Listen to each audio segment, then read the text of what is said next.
Hi guys, welcome to Vision World. This channel is for the people who are interested in learning new things in science and technology. To know more and to stay connected, please visit the links in the description below.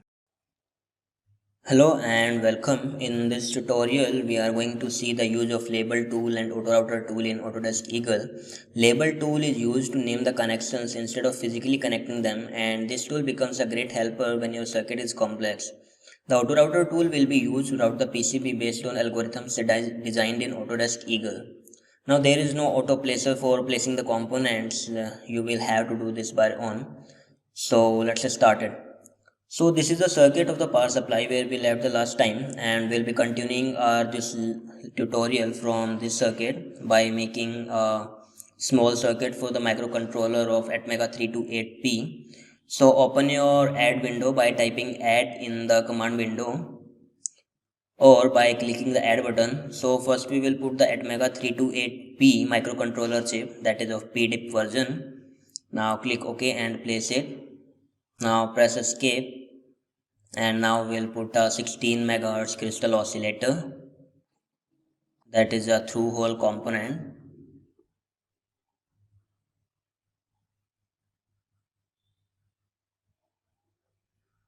Now we will put two 22 picofarad capacitors after the crystal oscillator.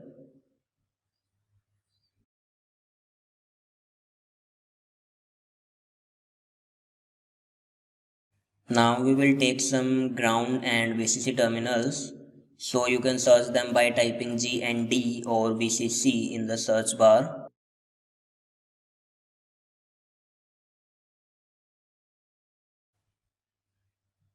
Now we will put a push button for resetting the microcontroller. Now we will take the 40XX, that is of Adafruit, and this is a 4 terminal through hole component.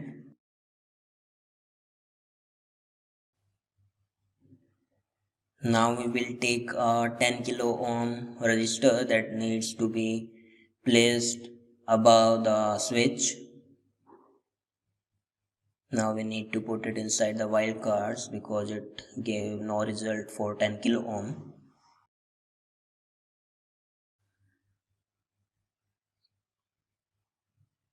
Now let's put the ground and the VCC terminals where required, that is in front of the ground and the VCC pins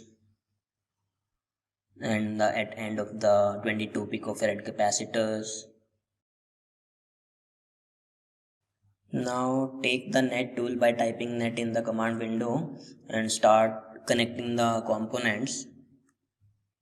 So first we need to connect the VCC with the one terminal of 10 kilo ohm resistor and the other terminal to the reset pin of microcontroller and to one terminal of the switch or push button. Now connect the two terminals of the crystal oscillator each to the XTEL pin 1 and XTEL pin 2 and also to the each terminal of the 22 picofarad capacitors, and other terminals of 22 picofarad capacitor will be sorted and will go to ground. And also connect the left terminal of push button to the ground.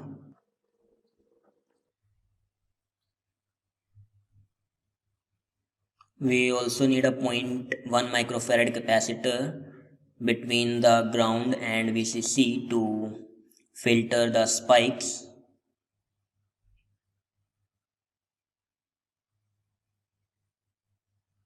So put ground terminal at one end of the capacitor and connect the other terminal of capacitor to VCC and also to the A VCC pin and VCC pin of the microcontroller.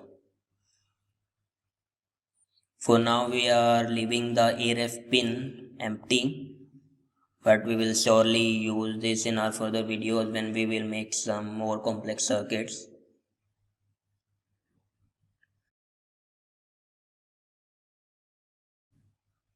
So we are done with placing the components. Okay, now we need to give label to the terminal. So first of all, extend some wires at the end of the output of the power supply and take the label tool. If you click on the extended wire, it will place a label over that wire, and same for the other wire also. Now we will take the name tool and give a name to this wire. We will give this wire name as VCC because we want to connect it to the VCC pin of the microcontroller. And also we have given the name as VCC in the microcontroller also. And the other we will give a GND, that stands for ground. And these pins will be connected to the VCC and the ground terminals of the microcontroller. Internally, we cannot see the physical connection, and when your circuit is very complex, then this label tool helps you very much. So now switch to your board design, and here are all your components that you placed. Now we will put all these components inside the rectangle area. Now take the move tool and extend the rectangle and put all the components inside the rectangle.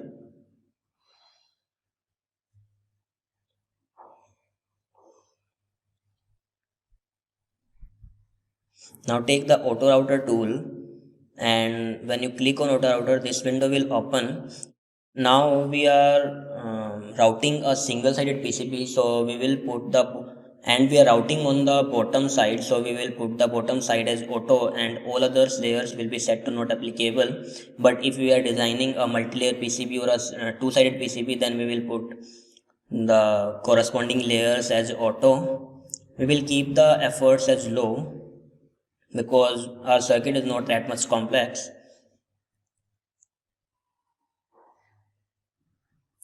So now click on continue, and now you need to click on start to start the auto router, and you can see all the routings that happening according to the algorithms. It will be very fast, so let's see it in a slow motion. So now we just need to move the wires a little bit away from the holes, so that while creating our PCB it won't create a problem. So take the move tool and move the wires a little bit away from the holes.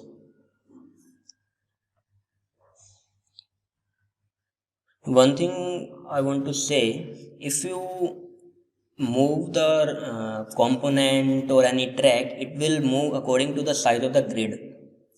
But suppose you don't want to move it according to the size of the grid, so you can hold the control and alt key on the keyboard, and then if you try to move the component or the track, then you can move it very precisely and not according to the size of the grid. Otherwise, you can decrease the size of the grid from the grid menu, and then you can move the track or the components very precisely. But this is most effective way by pressing the control and alt key together and then moving the track or the component. So we are done with our routing part. Save the schematic and we are good to go. If you like our work and want to learn more, please support us by giving us a like and do share the video. Don't forget to subscribe and press the bell icon to get a notification whenever a new video is uploaded.